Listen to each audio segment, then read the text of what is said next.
ଆଜିର ପ୍ରସଙ୍ଗ ବିଶ୍ୱର ସର୍ବବୃହତ୍ ବୟନଶିଳ୍ପ ସମ୍ମିଳନୀ ଭାରତ ଟେକ୍ସ 2026। ଆଲେଖ୍ୟ ଆଞ୍ଚଳିକ ସମ୍ବାଦ ବିଭାଗ ଉପସ୍ଥାପନାରେ ମୁଁ ସତ୍ୟରଞ୍ଜନ ମହାପାତ୍ର।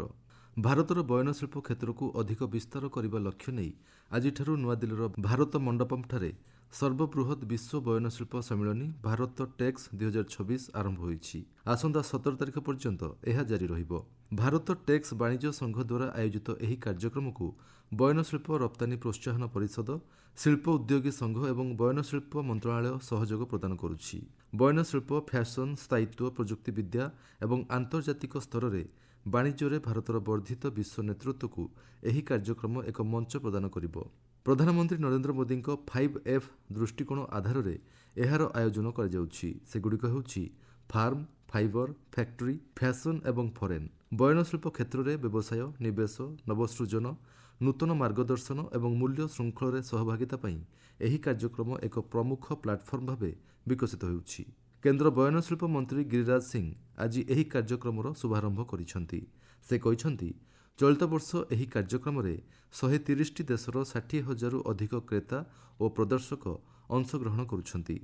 MSME ଏବଂ ଏ କ୍ଷେତ୍ରରେ ଉଦ୍ୟୋଗୀ ଏହି କାର୍ଯ୍ୟକ୍ରମରେ ଅଧିକରୁ ଅଧିକ ଯୋଗ ଦେଉଛନ୍ତି। ବିଭିନ୍ନ ଦେଶ ସହିତ ହୋଇଥିବା ମୁକ୍ତ ବାଣିଜ୍ୟ ଚୁକ୍ତିନାମା ବୟନଶିଳ୍ପ କ୍ଷେତ୍ରକୁ ସୁଫଳ ପ୍ରଦାନ କରୁଛି। ପ୍ରତିବର୍ଷ ଏହି କାର୍ଯ୍ୟକ୍ରମରେ ପ୍ରଦର୍ଶକ, କ୍ରେତା ବିକ୍ରେତା ଏବଂ ଏ କ୍ଷେତ୍ରରେ ବିଶେଷଜ୍ଞଙ୍କ ସଂଖ୍ୟା ବୃଦ୍ଧି ପାଉଛି। ଉଦ୍ଘାଟନୀ ସମାରୋହରେ ଅନ୍ୟମାନଙ୍କ ମଧ୍ୟରେ କେନ୍ଦ୍ର ବୟନଶିଳ୍ପ ରାଷ୍ଟ୍ରମନ୍ତ୍ରୀ ପବିତ୍ର ମାର୍ଗେରିଟା ଏବଂ ବିଭିନ୍ନ ରାଜ୍ୟର ବୟନଶିଳ୍ପ ମନ୍ତ୍ରୀ ଯୋଗ ଦେଇଥିଲେ।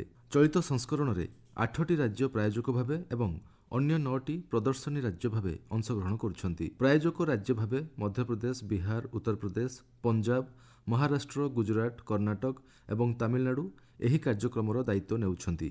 ସେମାନଙ୍କ ସହିତ ଓଡ଼ିଶା, ଆନ୍ଧ୍ରପ୍ରଦେଶ, ଆସାମ, ଛତିଶଗଡ଼, ଝାଡ଼ଖଣ୍ଡ, ଜାମ୍ମୁ ଓ କାଶ୍ମୀର, ମଣିପୁର, ରାଜସ୍ଥାନ ଏବଂ ପଶ୍ଚିମବଙ୍ଗ ସମେତ 9ଟି ରାଜ୍ୟ ଓ କେନ୍ଦ୍ରଶାସିତ ଅଞ୍ଚଳ ପ୍ରଦର୍ଶନୀ ରାଜ୍ୟ ଭାବେ ଯୋଗ ଦେଇଛନ୍ତି। କେନ୍ଦ୍ର ଓ ରାଜ୍ୟ ଶିଳ୍ପ ସହଯୋଗକୁ ଅଧିକ ସୁଦୃଢ଼ କରିବା ଲକ୍ଷ୍ୟ ନେଇ ସ୍ୱତନ୍ତ୍ର ଅଧିବେଶନ ଆୟୋଜନ କରାଯାଉଛି। ଏହାଦ୍ୱାରା ନିବେଶ ସୁଯୋଗ ସୃଷ୍ଟି ହେବା ସହ ଶିଳ୍ପ ଭିତ୍ତିଭୂମି, PM ମିତ୍ର ସଂଯୋଗ ଏବଂ ନୀତିଗତ ବ୍ୟବସ୍ଥା ଅଧିକ ସୁଦୃଢ଼ ହୋଇପାରିବ। ବ୍ୟବସାୟିକ କ୍ଷେତ୍ରକୁ ଅଧିକ ବ୍ୟାପକ କରିବା ଲକ୍ଷ୍ୟ ନେଇ ଏକ ବିରାଟ ପ୍ରଦର୍ଶନୀ କ୍ଷେତ୍ର ପ୍ରସ୍ତୁତ ହୋଇଛି। 1.6 ନିୟୁତ ବର୍ଗଫୁଟ ଅଞ୍ଚଳରେ ପ୍ରସ୍ତୁତ ଏହି ପ୍ରଦର୍ଶନୀରେ 7,000ରୁ ଅଧିକ କ୍ରେତା, 11,30,000ରୁ ଅଧିକ ବାଣିଜ୍ୟ ପରିଦର୍ଶକ ଏବଂ 20,000ରୁ ଅଧିକ ବୟନଶିଳ୍ପ ଉତ୍ପାଦ ସାମିଲ ହେବାର ଆକଳନ କରାଯାଉଛି। ଏଭଳି ବ୍ୟବସ୍ଥା ଅର୍ଥପୂର୍ଣ୍ଣ ବାଣିଜ୍ୟିକ ସମ୍ପର୍କକୁ ଅଧିକ ତ୍ୱରାନ୍ୱିତ କରିବ ବୋଲି ଆଶା କରାଯାଉଛି। America, Britain, Japan, Portugal, Spain, New Zealand, ଦକ୍ଷିଣ କୋରିଆ, ଦକ୍ଷିଣ ଆଫ୍ରିକା ଏବଂ ନେପାଳ ସମେତ 14ଟି ଦେଶର ଆନ୍ତର୍ଜାତିକ ପ୍ରଦର୍ଶକ ଏବଂ ମିଳିତ ଜାତିସଂଘ ଓ ୟୁରୋପୀୟ ସଂଘର ସଂସ୍ଥାଗତ ପ୍ରତିନିଧି ଅଂଶଗ୍ରହଣ କରୁଛନ୍ତି। ଏହି ସମ୍ମିଳନୀ ଅବସରରେ 4,000ରୁ ଅଧିକ B2B ବୈଠକ ଏବଂ 30ରୁ ଅଧିକ ବୁଝାମଣାପତ୍ର ସ୍ୱାକ୍ଷରିତ ହେବାର ସମ୍ଭାବନା ରହିଛି। ନ୍ୟୁଜିଲାଣ୍ଡ, ଶ୍ରୀଲଙ୍କା, ଜୋର୍ଡାନ, କମ୍ବୋଡିଆ ଏବଂ ବ୍ରୁନେଇର ମନ୍ତ୍ରୀସ୍ତରୀୟ ପ୍ରତିନିଧିମଣ୍ଡଳୀ ଏଥିରେ ଅଂଶଗ୍ରହଣ କରିବାକୁ ଆଗ୍ରହ ପ୍ରକାଶ କରିଛନ୍ତି। ଆନ୍ତର୍ଜାତୀୟ ନୀତି ଆଲୋଚନା ଏବଂ ଦ୍ୱିପାକ୍ଷିକ ସଂଯୋଗ କ୍ଷେତ୍ରରେ ଏହି ସମ୍ମିଳନୀର ବର୍ଦ୍ଧିତ ଭୂମିକା ପ୍ରତିପାଦିତ ହେଉଛି।